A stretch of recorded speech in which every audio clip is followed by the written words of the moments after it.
God is perfect in his holy character. This is a perfection of the character of God. If we think that any sin can go unpunished, we call God's character into question. If we think any sin can go unpunished, then we are then saying God is not perfectly holy and righteous. This sin is okay. This sin is okay. This is the path that every culture takes.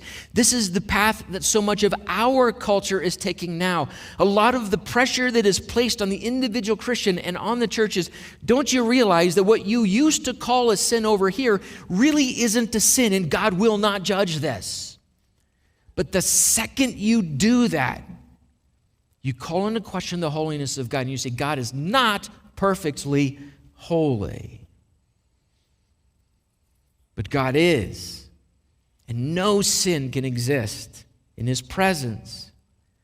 John, the gospel writer, when he writes his epistles, 1 John chapter 1, verse 5, he says this, "This is the message we have heard from him and proclaimed to you, that God is light, and in him there is no darkness at all." If you and your sin are in the presence of God, there's darkness there. So I and my sin cannot be in the presence of a holy and glorious God. So because God is perfectly holy, all sin must be and all sin will be punished. Now listen to this, friends. You're not going to hear this every day, but this is just how Scripture speaks of this.